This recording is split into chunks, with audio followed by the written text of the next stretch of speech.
Welcome to Global Dispatches, a podcast for the foreign policy and global development communities and anyone who wants a deeper understanding of what is driving events in the world today. I'm your host, Mark Leon Goldberg, editor of UN Dispatch. Enjoy the show. Today's episode was recorded live in front of a virtual audience and produced in partnership with CGIAR, the world's largest agricultural innovation network. This episode is part of a series that examines the relationship between climate and security. And in today's conversation, we discuss the key question of how one measures the relationship between climate variability and peacefulness or insecurity. The episode kicks off with some introductory remarks by Grazia Pacillo, senior economist at CGIAR Focus Climate Security. I then introduce our panelists and moderate a discussion before we take some questions from the audience. This episode offers some very helpful insights into both why we need to get better at measuring the impact of climate variability on security and how we may do so. I think you will enjoy it. And there will be several more of these live episodes on the topic of climate and security in the coming months. To participate and register for the next event, please click the link in the show notes. All right, enjoy this special episode. Thank you for joining us today. I'm Grazia Pacillo, Senior Economist and Scientist at CGIAR Focus Climate Security, and I will be the host of this webinar titled Measuring Climate Security: Are Peaceful Countries Immune to Climate Security Threats? The world is significantly less peaceful now than it was 15 years ago. The 2021 Global Peace Index report shows that the average level of global peacefulness deteriorated for the 9th time in 13 years in 2020 due to increased political instability and civil unrest fueled by the COVID-19 pandemic. Climate variability and change also accelerates this negative trend by multiplying socioeconomic risks and insecurities, such as food insecurity, forced migration, displacement, inequality, among others, which are ultimately the root causes of instability, tensions, and conflict. To give you some numbers, last year, more than 50 million people were hit by climate-related disasters and the COVID-19 pandemic, and droughts, floods, storms were the primary drivers of acute food insecurity in 15 countries, with approximately 16 million people affected. Furthermore, recent estimates report that approximately 971 million people live in areas with high or very high climate exposure. And of this number, 41% resides in countries marked by low level of peacefulness. Despite growing recognition of the potential of climate to amplify existing conflict dynamics or even create new ones, the climate insecurity communities have thus far worked in isolation, ignoring the complex, multidimensional, and dynamic linkages between these two phenomena. To overcome these sectoral silos, it is essential to develop analytical tools that look at climate and conflict risks and how they interact in a systematic, integrated manner. As a key priority, this involves measurements and indicators that are sensitive and responsive to climate security risks. Current peace and security measures and indicators do not adequately address the change, variability, and impact of climate on socioeconomic risks that can lead to conflict. There is, therefore, a need to correct this imbalance. And this is particularly important not only for those countries where climate and fragility already intersect, but also for many supposedly peaceful countries around the developing world, which are regularly exposed to a set of diversified risks that can have a remarkably high destabilizing potential as the climatic crisis intensifies. This is even more important if we think that when it comes to climate action, existing strategies, tools, and implementation procedures are unlikely to capture the wide range of context-dependent security risks that can arise from the climate impacts. While an increasing number of climate interventions, investment policies, and programs target fragile and conflict-affected countries, these activities are often blind and less responsive to the context in which they operate. This can lead to the unintended consequences of reinforcing structural and contextual drivers of conflict. Indeed, several examples exist of conflict-insensitive adaptation measures that have increased conflict potential by damaging economic prospects, undermining political stability, and amplifying inequalities and grievances. Therefore, to reduce the potential harmful effect of climate action and ensure that it positively impacts people and communities, there is the need to design and implement climate investments, policies, and programs in a climate security-sensitive manner. Climate security sensitivity can indeed unveil the potential peace-contributing impact of climate action, thereby addressing the root causes of conflict and fostering societal levels of peace. Understanding, managing, and addressing climate security risks requires methodologies, tools, and processes that function across sectoral silos. However, given the multidimensional nature of these risks, strengthening cooperation and partnerships between international, regional, national, and local actors and policymakers is key for effective integrated responses. But these are just some of the issues that we would like to discuss with you today, as the objective of this webinar is to try and unpack with our esteemed panelists how current research and operations can accurately account for the role of climate as a threat multiplier. I do hope you will enjoy the discussion today. Thank you. Welcome all. My name is Mark Leon Goldberg. I'm editor of UN Dispatch and host of the Global Dispatches podcast. Today's conversation about measuring the relationship between climate and security is being recorded as a live taping of the podcast and is part of a series of episodes produced in partnership with CGIAR to explore the relationship between climate variability and security challenges. There are a number of excellent and academically rigorous ways to measure peace and conflict. And these have helped policymakers and analysts for years. I've used some of them in my journalism myself over the years as well. However, many of these evaluations and indexes have so far generally excluded the role that climate can play in promoting peacefulness, or on the other hand, sowing instability and insecurity. Our goal in today's conversation is to inject a climate security perspective in how we measure peacefulness and the potential risk of conflict. What data might we include, and how might we use that data to inform policy and programmatic decisions? On hand to discuss these questions and more is a great group of panelists whom I will now introduce. Sonia Vermeulen is Director of Programs at CGIAR. Welcome, Sonia. Serge Strubans is Director of Europe and the MENA region at the Institute for Economics and Peace. Welcome, Serge. And Emery Brousset is Lead Measurement Advisor, Emergency and Transition Service at the World Food Programme. Welcome, Emery. So I will kick off with a few questions for the panelists, but I will also leave time for audience participation. To ask a question, please simply write your question in the comment field of the live feed wherever you are watching it, and we'll get to your questions in just a little bit. For now, let us kick off. And Serge, I'm going to ask all the panelists the same question, but I'm going to go to you first. So here we go.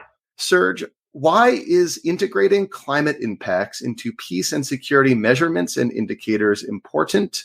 And how should these be used to design, monitor, and implement climate security sensitive projects and programs? Over to you, Serge. Thank you very much, Mark. Well, ecological threats reinforced, accelerated, and exacerbated by climate change are only one of the multitude of strategic factors influencing peace and security. And all those different factors are interconnected in a system systematically. So therefore, I think understanding system thinking is really key to understanding the impact of those different strategic factors on peace and security. Grazia has spoken about this decrease in peacefulness that we measured at the Institute for Economics and Peace, Global Peace Index, for the past 10 to 12 years. Well, the main driver for this decrease in peacefulness is the number of conflict and the intensity of conflict that we have seen in the past decades. A lot of those conflicts are also related to the effects of climate change, to the absence of resilience to those ecological threats. Just to give you a figure, over the past decade, we saw an increase by 270% of the water-related conflict or water-related disputes. And we have also seen that the majority of those disputes are not settled through mediation, but settled through violence and settled through conflict. And the two countries in which this is most present were Iraq and Yemen, also two countries affected by a lot of other conflicts over the past decade. So I think if we, to stay in the same region, at least to take the broader region and maybe the hotspots of ecological impact and the hotspots of what we measure also, ecological threat register is looking at the interplay between ecological threats and the resilience of countries to absorb those threats. Well, we can see that a lot of violence generated on the African continent, for example, is a result of a fight for access to resources, water resources, land resources, other type of resources. And I would say that, this permanent struggle is developing or leading to the development of a lot of social grievances that can eventually then lead to the use of conflict. And that's exactly what we have seen in our ecological threat register, that countries most affected by ecological threats, less resilient to those threats, are also countries that are also really impacted by high levels of violence and potential for conflict. So therefore, I think that the link between, these ecological threats reinforced, exacerbated by climate change, the low levels of resilience and high levels of violence, those are all systematically interconnected. Thank you. Thank you for kicking us off, Serge. Emery, over to you. Same question. Why is integrating climate impacts into peace and security measurements and indicators important? And how should these be used to design, monitor, and implement climate security sensitive projects and programs? Thank you. Thank you, Mark.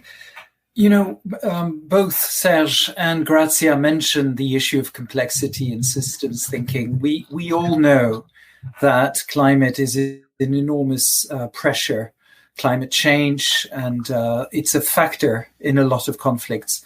The biggest challenge is this correlation we have between climate change and levels of conflict. I'm advising and working with WFP, the World Food Programme, to see how we could better capture this correlation. And the way we are looking at it is to look more and more at the local level, trying to connect risks that the population faces at the household and community level with the risks that we can see through national level climate change indicators. And this word risk is quite key there, because that's shared both in terms of local level analysis and understanding. It's an ethnographic way of approaching reality, and also from these more national level data sets that denote climate change. So it's that dual lens, local level, national level, that will allow us to get closer to a real correlation. Thank you. Thank you, Emery. Let's bring Sonia into the conversation now. Same question to you, Sonia. Thanks very much. So we've heard from the speakers the way in which climate is a threat multiplier. And, as we know, particularly from Emery's work, that a lot of this is through food. So if we think of how peace, food, and climate link up together, I think what we've seen a lot of is both the evidence and the political acknowledgement of the connections between food and climate. Just this morning, we had the first press release around the new assessment report, AR6 of the IPCC, and it's again pointing to these massive climate threats to agriculture and food production. The IPCC also produced a special report on this last year.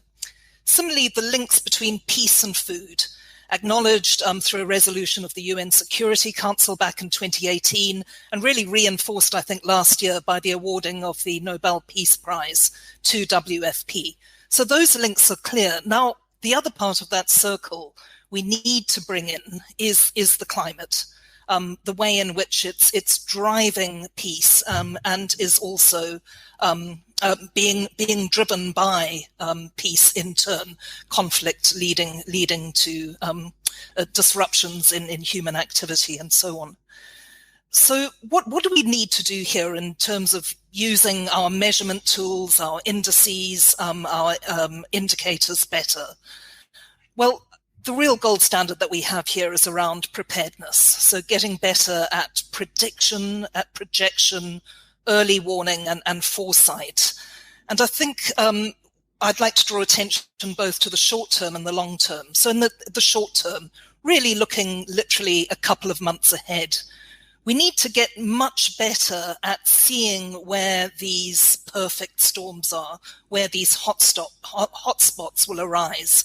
We're often working in imperfect data universes when we have conflict situations. So there's a real ask for us there to think about how we can use real-time data better around assuring food security, looking for the places and the people where attention is most needed.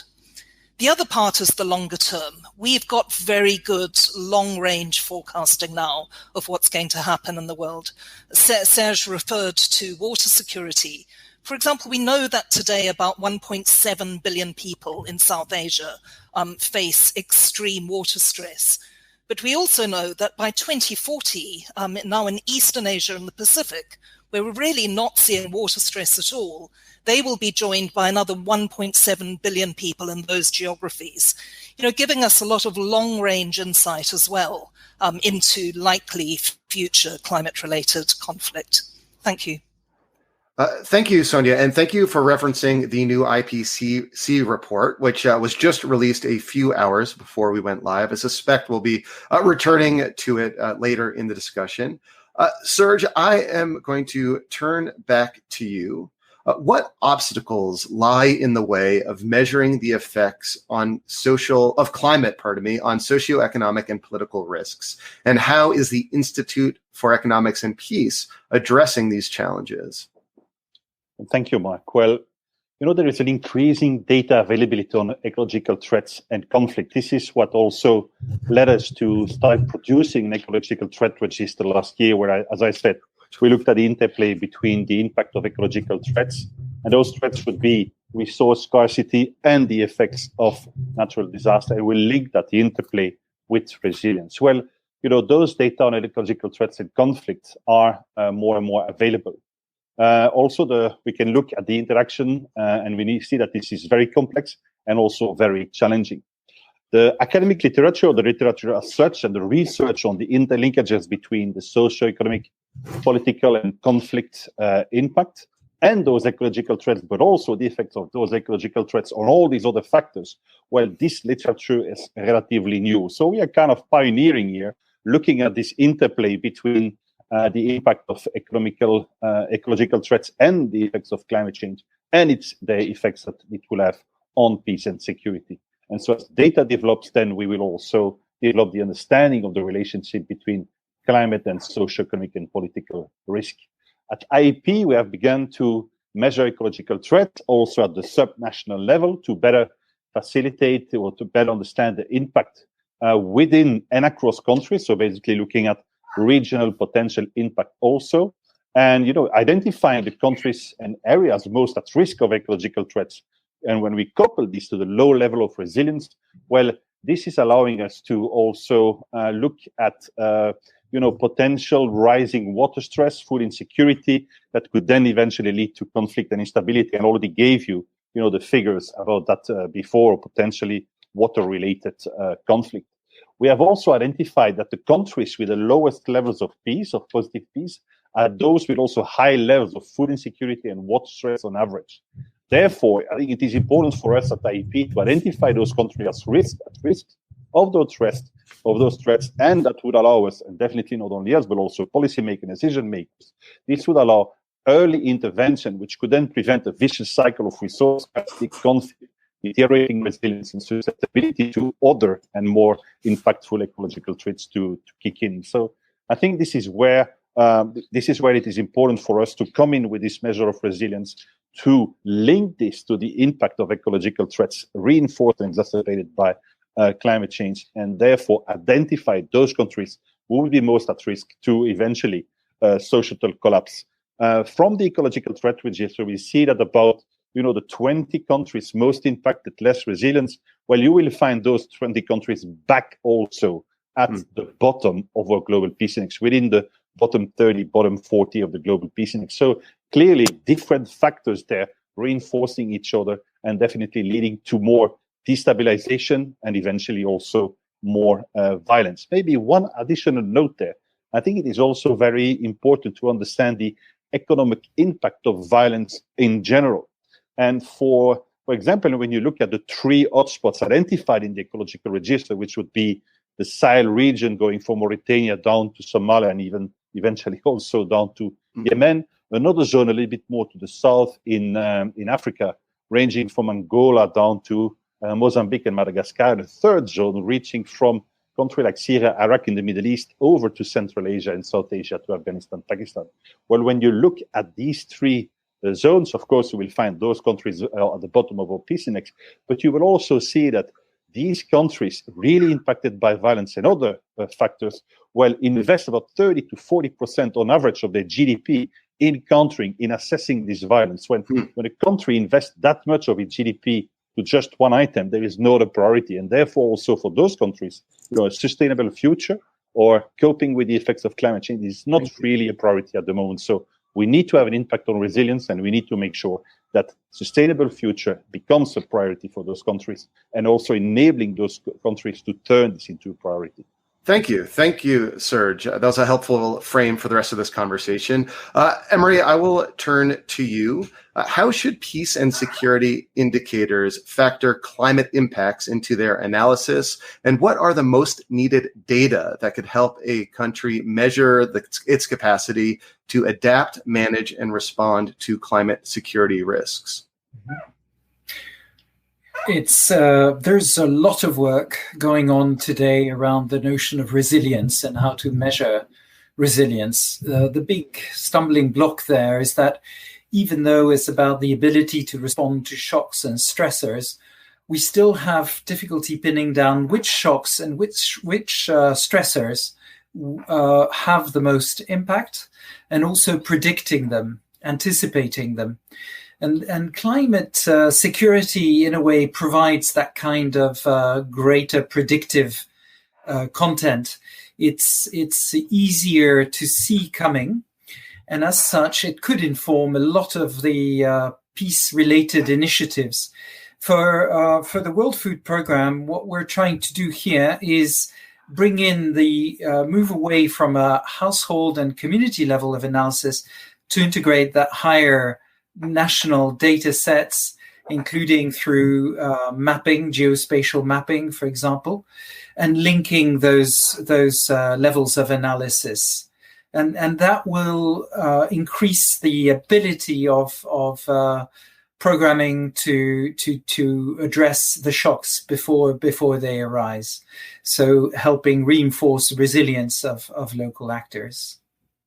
Thank you, Emery. Now, Sonia, we will turn to you and help us kind of bring this back home to CGIAR. What actions should the CGIAR take to ensure that its research programs and policies are sensitive to climate security risks? Thanks very much. So for listeners who don't know, CGIAR is a global agriculture and food research network working very specifically on resource-poor, small-scale producers and consumers around the world. And I think the answer to your question, first of all, lies in our new mission statement. We specifically outlined that for the next decade, what we're going to be doing is science that enables transformation of food, land, and water systems in a climate crisis. There was a lot of argument over that expression, the climate crisis.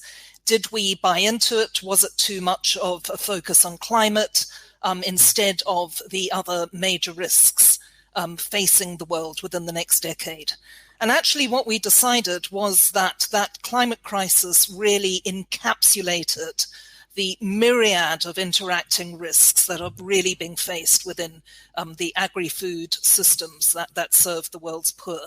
So we saw this as uniting. And I think one of our challenges is also to get over to people that when we're talking about a climate crisis, climate is not environment. We're not, where are the people? Why are you no longer a people-oriented organization? That climate is very much about people. And I think that the climate security agenda really brings this home, both at the policy level and also at the local community level.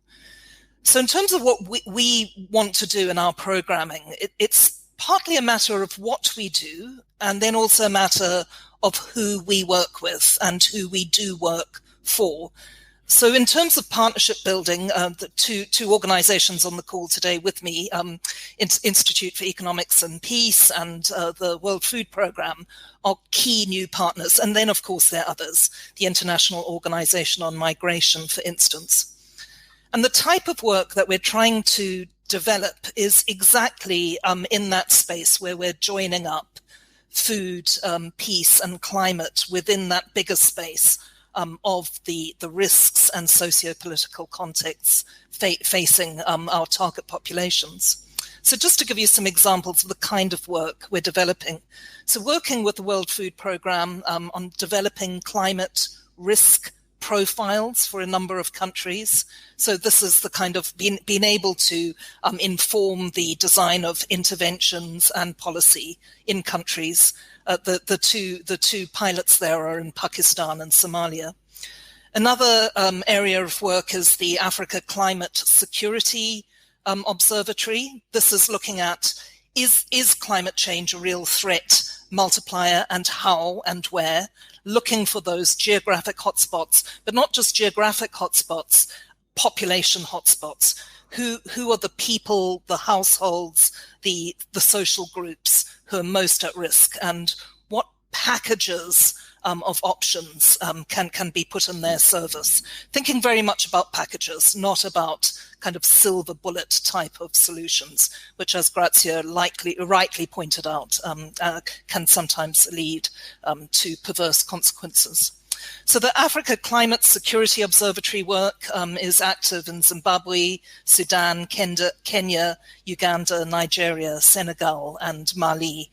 And we're obviously working very much in tandem with governmental efforts in those countries, joining up with agencies such as the NEPAD, CADUP, the Pan-African agenda around improving food security. Thanks. Thank you. Thank you, Sonia. Serge, we are going to turn back to you. How can positive peace measurements be used as a basis for assessing a country's resilience to climate shocks? And how can these measures be implemented to better predict conflicts in the face of climate instability? And if I can ask you to take 10 seconds at the start of your answer to define what we mean by positive peace for people who are unfamiliar with the term.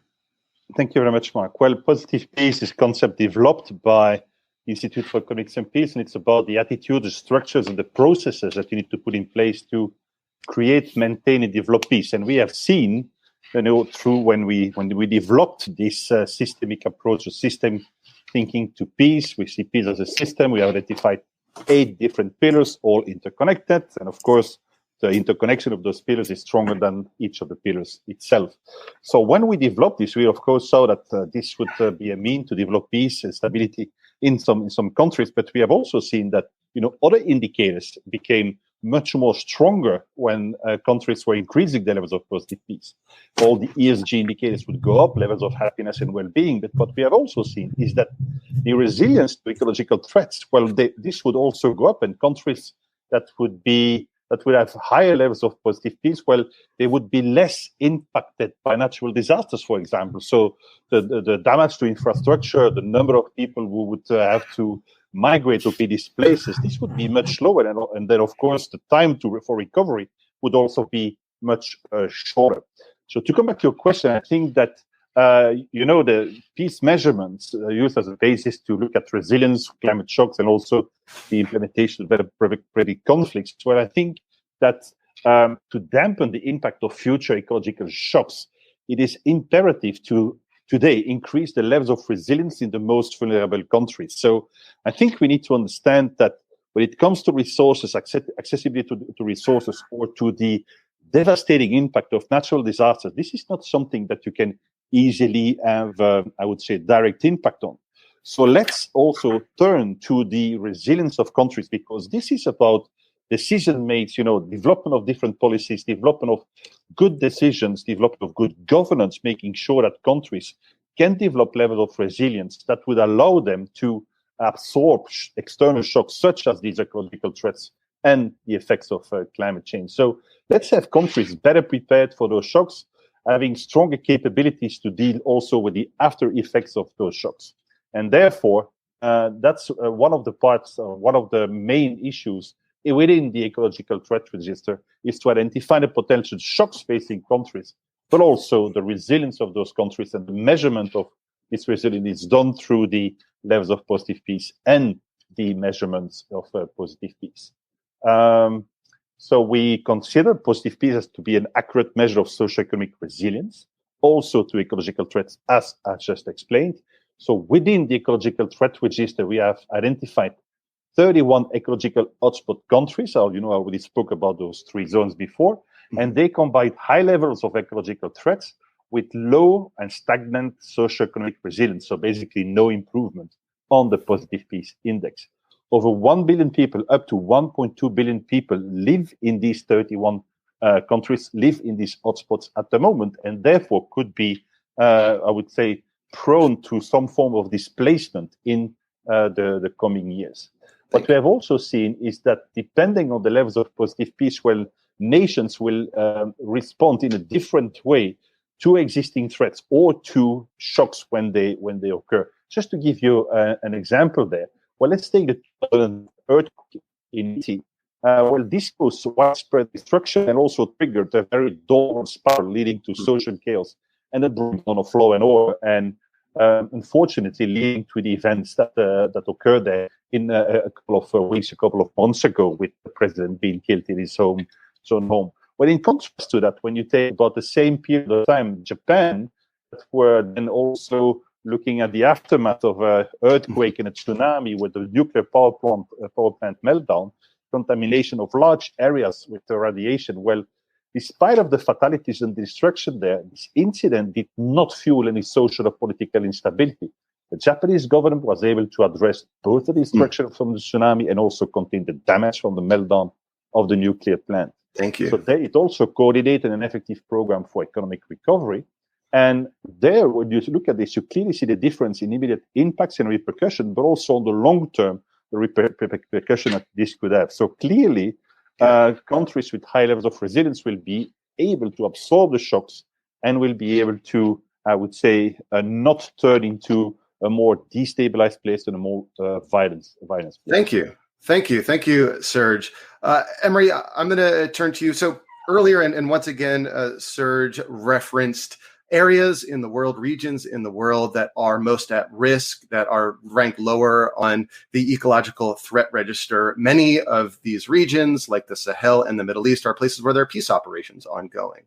So how could peace operations become more climate security sensitive, and how would they benefit from improved measurements and indicators?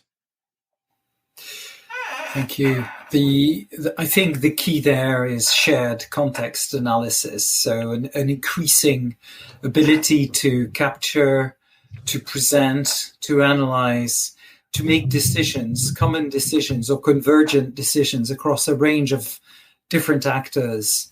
And shared context analysis is a bit of a slogan. It's something most organizations verbally encourage, but it's difficult in practice. And I would put forward that the main key here is to take advantage of the mass of data that's becoming available to us all, and to push for open source data, and using open source data to focus on climate security risk and on social risk at the same time. And this would enable peace operations to become much more attuned to local level, regional level, and national level issues, as they arise because of the multiform nature of the risks we're dealing with, a much sharper focus on those risks. Thank you. And it seems one recurring theme so far of this conversation is the need for more and better data, and for that data to be used appropriately.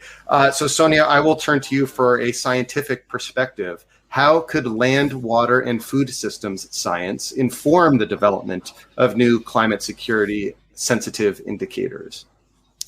Thanks, Mark. I think that's an interesting question. So I think I'd like to divide up the areas where we already know quite a lot. And for those, the real job that we have is connecting our indicator sets in meaningful and useful ways. And then there are other bits, other aspects of food, land and water science where actually we just need to expand our knowledge and understanding. So to give you some examples of the former, so where do we actually know quite a bit already? So we do know quite a lot about measuring adaptive capacity in food systems and food security. We know the kinds of things that make a difference: diversified land use, precision water management, seasonal weather forecasts in the hands of farmers, microcredit and insurance. We know that those make a difference, and we also have a sense of how much difference that they make to food security. And then we could build that into looking at whatever kind of climate security or peace indicators we may be interested in. Another area is around women's economic empowerment. We know that women's economic empowerment is an important part of climate security. We know that agriculture has been feminized simply because men are more mobile, both in peaceful times and in times of conflict. Therefore, women's economic empowerment is at the heart of climate security. And we have a women's empowerment in agriculture index, co-developed with USAID, used very widely. It's the kind of thing that could be then connected with other indicator sets. Then, on the other hand, they're the set of things that we don't know enough about yet. One of them is the impact of climate extremes and also of tipping points. AR6 draws attention to that today. What happens when all the glaciers in the Himalayas have melted? We move into a different reality. That's the one piece. And another, I think, which is very important, is about rural-urban linkages. The importance of food markets, the informal sector, migrant labor, remittances that connect rural and urban areas, and the food security flows between them. Thank you. Thank you, Sonia. And now I'm going to ask each of you one final question, the same question. And each of these climate security webinars is intended to inspire action among policymakers and other related actors. So with that in mind, I'm going to ask you an action-oriented question. Serge, starting with you, in your opinion, what are the top 2 priorities or actions that policymakers and related actors can take to better integrate climate security into their policies, programmings, investments, or measurements? Over to you for just 2 minutes. Yeah, thank you very much. I think this answer will be the shortest answer I will provide today. I think what they need to understand is that, when you come up with a program, with a vast program, maybe for a region, just take an example. Let's go with the EU's Green and Digital program and export this to another region like the Sahel region or Sub-Saharan Africa. Well, you need to make sure that this region is really able to absorb this new program. And you also need to make sure that your program is sustainable as such, and it's not creating more harm than good. So you need to make sure that you can access resources, you can recycle them, and that your old program is I would say, sustainable as such. And I think the second challenge, and that's really a conclusion that came out of several policy seminars that we organized, in the aftermath of the publication of first ecological threat register, when we looked at the impact on security, impact on development, the impact on multilateralism. Well, one common factor that came out of all those policy seminars was the importance of local solutions. And really managing and mitigating the effects of climate change. That's really important. Well, I think one of the major issues there is making sure that you can connect these local solutions to this really top-down approach from international organizations' policies on climate change in different regions. And I think one last note there, when you look at climate action today, well, you see that there's a lot of mitigation and a lot of adaptation, but nowhere, almost nowhere, you see reconstruction.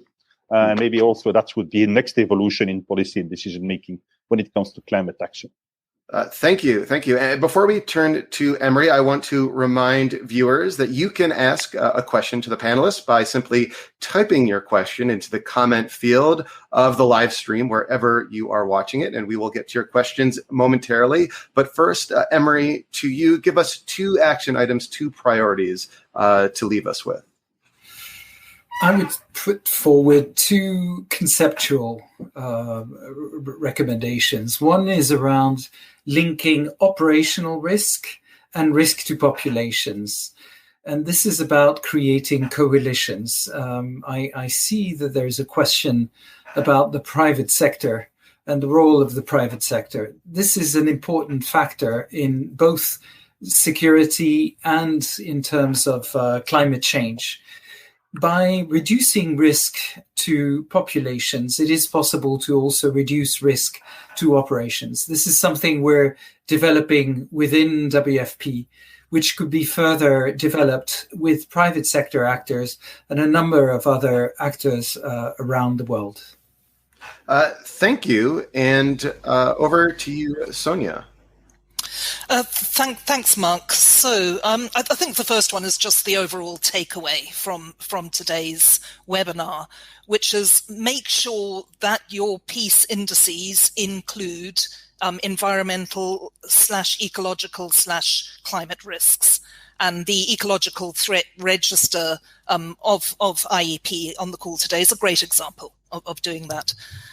The second one I'd say is, let me call it strategic double counting. Another way is saying, look for the synergies. You know, what we've seen over the last year is both food security funding and climate funding being diverted into COVID-19 economic shock recovery.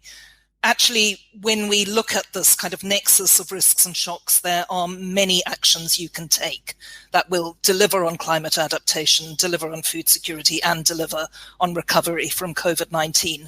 So it's looking for those synergies wherever you can. Thanks.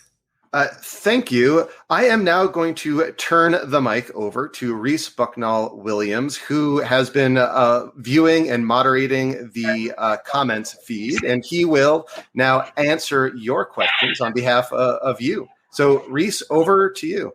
Hi, Mark. Thank you very much. Yeah, we've had a lot of chatter on the live stream link, and and as we expected, the IPCC AR6 report is really driving a lot of the conversation there. So that report which came today, you know, it does help us paint a much clearer picture of the urgency of the climate crisis that we face, and that's in part due to the kind of data points that we now have. You know, we just have more data, we understand the situation better. So obviously, as we discussed today, you know, there remains perhaps too few data sets or data points about the indicators that we're considering for climate security. So I just wanted to ask, perhaps for all the panelists, just to briefly sort of say, you know, how they're going to perhaps maybe capitalize on this greater focus on the data to strengthen our indicators on climate security going forward. Let's start with perhaps Sonia briefly. Yeah, thanks for that. And I actually think it's less the data that's the problem, but our ability to move from the data to information, to analysis and knowledge. So to any scientists on the call today, I would like to invite you to be less shy in making the connections from climate through to local food security, through to urban migration and international migration, and to peace at all of those levels. The reason we're not talking about it, we probably will not even see it in AR6, is because we as a scientific community have not stood up boldly to present the analyses of the very things which our human communities are experiencing. So it's a call to us to make the case much more strongly around the set of causal pathways. Thank you. Thank you. I know we have a number of other questions, Rhys, but does anyone else want to quickly weigh in? Okay. Agree. Okay. Reese, over to you. Thank you, Mark. No, that's a great answer. Thank you, Sonia. I guess my follow-up question would be to Emery.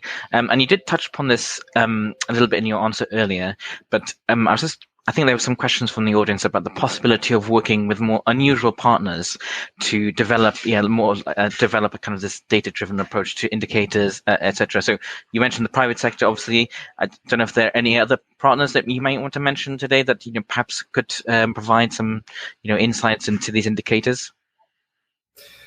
Yes, absolutely, because this is very much the kind of issue that all actors will be concerned with. And I've spoken about the private sector, companies working in mining, for example, or in agro industry. But there's also peacekeeping, for working with WFP, often in the field at the same time, operating in parallel with very little shared analysis. There's always a bit of concern about sharing information. Here, there's a really important time to begin comparing local level information and information that is coming from headquarters, creating common maps and common understandings of what the issues are. So at risk of repeating myself too much, I would say the notion of risk, the notion of drivers, identifying the drivers jointly, and then leading from there to different action paths, but taking into account the same evidence. Great, thank you, Emery. So my next question would be to Serge. So we've seen that the climate security agenda has been discussed at the UN Security Council and in other international forums. I mean, how do you feel that we could perhaps better connect perhaps the security institutions that support security and peace building with other institutions that work on food and climate, etc.? Like, how can we kind of make them work in a more synthesized way? Well, thank you very much, Reese. I think, first of all, the message that we bring across to those international organizations should be consistent. And we should basically, that's a little bit what was said by Sonia before also. I mean, we need to first establish two types of partnerships. One, between us, academic specialists, those who are really doing the research on climate security, so that all message is consistent and we can try to speak as much as possible with one voice. So therefore, I would say within this nexus, it is really important to have strong partnerships like IEP would have with CGIAR, for example, but also with WFP or with WTO, looking at trade for peace and also making sure that this trade is also ensuring a sustainable future. So we need to be able to inform, but also influence policy and decision makers. And the easiest way, the best way to do so is to speak with one voice in a consistent way. The second thing that we need to do is, of course, collaborate with these international organizations. As a regional director at IEP, responsible for Europe, but also for the MENA region, that's one part of my job. Really, we are engaging with the EU, with NATO. We are working with them on the potential impact of military operation, ecological impact of military operations. We do the same with the OSCE. So basically, with the regional play, and of course, my colleagues in other regions are doing exactly the same. And then we, of course, engage with governments and also with private sector, just as was explained by Emery. And that's also very important to see them as important stakeholders in this debate. And for example, when you look at the ETR, one of the conclusions that was most discussed with these institutions and the governments was the fact that when we look at the results of the ecological threat register, where we do not only look at the impact, but we couple it to the level of resilience. Well, out of our top 20 of countries most impacted, less resilient, only 2 of those countries is to be found back in the top 20 of countries receiving climate aid. So there clearly we see that a lot of climate aid, that's about 34 billion a year, is going to countries who still have a lot of resilience to cope with the shocks that they are receiving.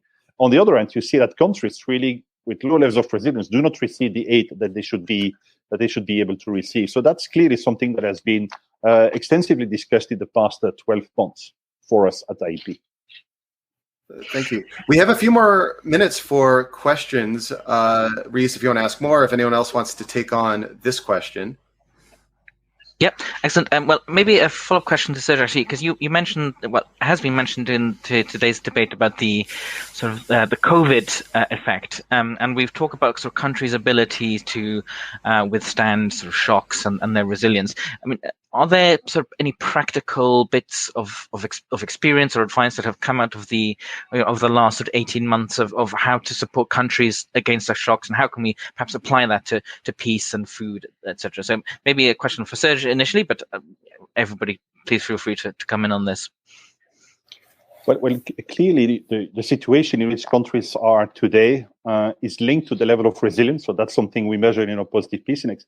But they're also linked to the flexibility and the strength of their economies before COVID hit. So really looking at economic preconditions before the crisis. So there again, there's a clear link between, I would say, the impact of COVID-19 and the level of resilience before this impact. I think one thing is important for COVID-19, and that is to understand that COVID-19, as it has been said already before during this webinar, is just an accelerator of things that happened before. For example, in the Global Peace Index, we looked last year at an increase by almost 250% of the levels of civil unrest throughout the world. Well, those socioeconomic, I would say, conditions that led to this increase in civil unrest, well, they have not been addressed in the past decade, and they are definitely not been addressed since COVID hit. And COVID really is going to add to this, put a magnifying glass on those socioeconomic factors. What we are really, I would say, afraid of at the Institute for Economics and Peace is to see budgets allocated for climate aid, for development aid, that now, in the aftermath of the economic crisis, in this massive injection of, I would say, cash flow into the economies, well, those budgets will be revised and will be lower than expected. And I think this is really negative for the cause we are discussing today. Thank you, sir. Does Sonia or Emery, do you have any other comments on that? Well, I mean, I could comment a little bit around the movement from thinking around the basis of food security from agriculture to whole food systems.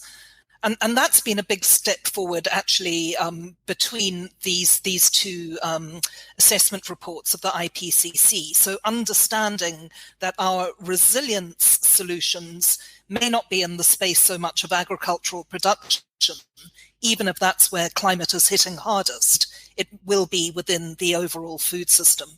And so, what we have done in CGIAR is tracking a lot of the way in which public sector has responded to COVID.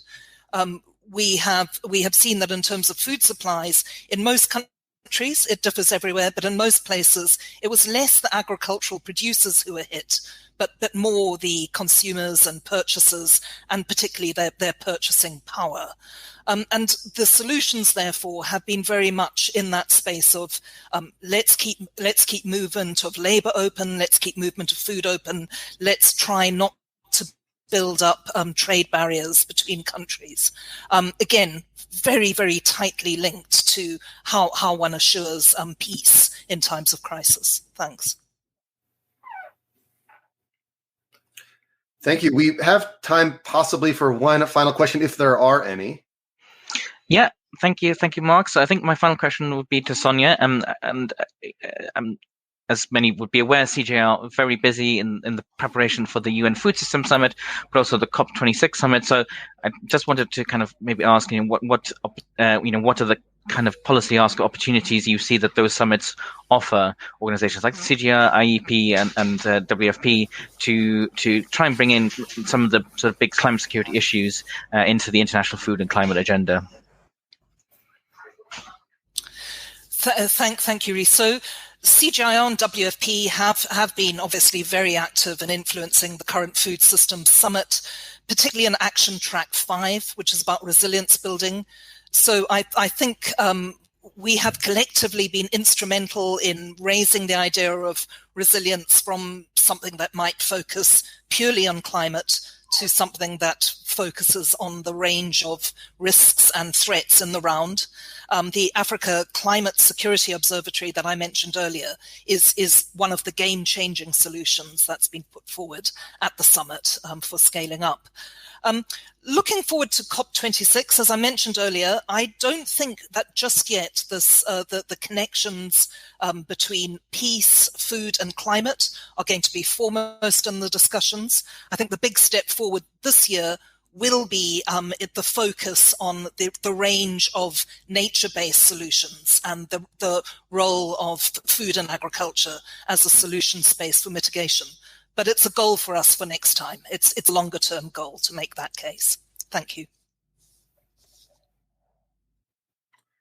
So I unless, is anyone, Serge or Emery, any last concluding remarks? No, we're good. Okay, well, with that, I will profoundly thank all of our panelists and Reese and all of you watching. I will turn the camera and mic over to Grazia for some concluding remarks. Please do follow Global Dispatches, World News That Matters. Wherever you get your podcasts, you can listen to today's conversation as a podcast and follow other episodes as part of this climate security series. So thank you all, and over to you, Grazia. Thank you, Mark. Thanks a lot to our great panelists, great discussion indeed. Climate change and variability have the potential to threaten the stability. This has been clear throughout the discussions. We know and we have acknowledged the fact that in conjunction and often in interaction with other socioeconomic pressures, the climate shocks that we are all experiencing across the world are affecting food and livelihood security. And this can increase instability, tensions, and conflicts. For instance, as Serge has mentioned many times, and our panelists as well, the Sahel region, the Middle East regions. In these regions, we see a very low level of climate resilience that really doesn't really match the significant level of natural hazard that they face. And this natural hazard can potentially exacerbate the tensions and socioeconomic vulnerabilities, such as the level of poverty, of inequality that are shared amongst all of the states, including the most peaceful ones. Hence, even the most peaceful countries are not completely safe amongst the and in the context of a climatic crisis that is already impacting everybody. In this scenario, security and peace indicators do not properly measure the potential destabilizing effect of climate risks. Few exceptions exist. We've heard about the ecological threat register by IAP, which estimates the likelihood of ecological risks as well as other coping strategies of the states. But a dedicated climate security measure that allows for a direct monitoring of climate security risks and areas where, as Sonia said, the perfect storms are, or where the hotspots of climate security risks are, is yet to be created. The scientists that we are surrounded by in the CGIAR, but across the world, working in land, water, food systems, they know a lot about how to measure climate adaptive capacity, climate resilience, and how, for instance, women can be empowered to be actors of change. We must use what we know to increase the synergies across different fields. And these different fields, like climate and security, are critically important if we want to increase climate resilience across the world. There is, of course, a lot that we need to know, and Sonia mentions as, for instance, critical tipping points that trigger climate and security risks.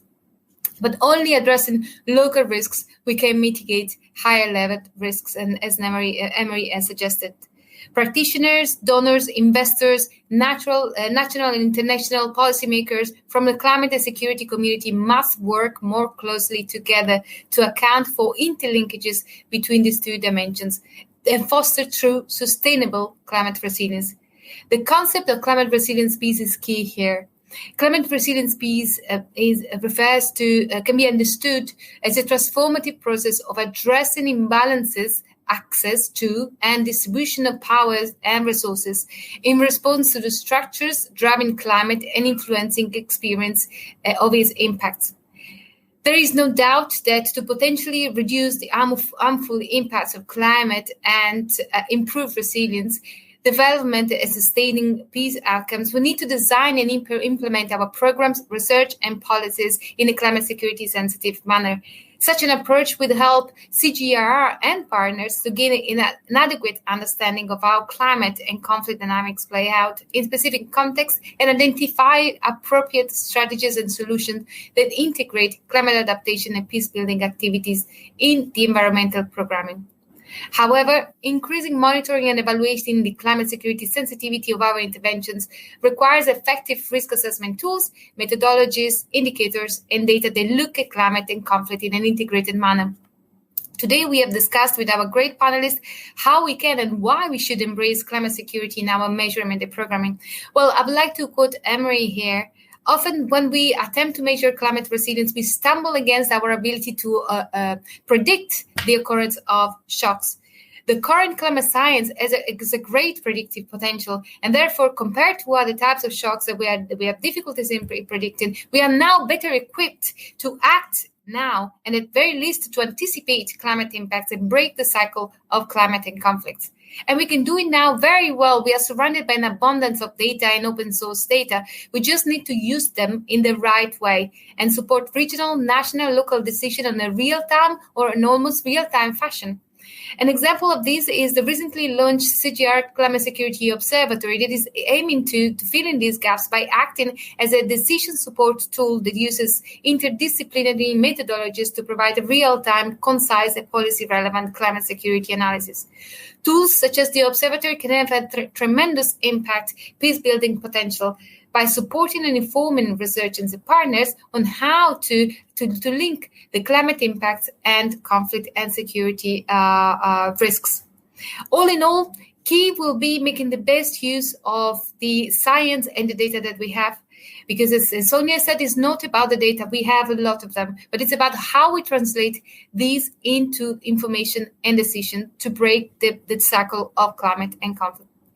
Thanks a lot for joining our conversation today. I hope you enjoyed. Thank you. All right. Thank you all for listening. Thank you to the good folks at CGIAR for putting this together. And again, to register for a future live taping of the podcast, please just click the link in the show notes of this episode. All right. I'll see you next time. Bye.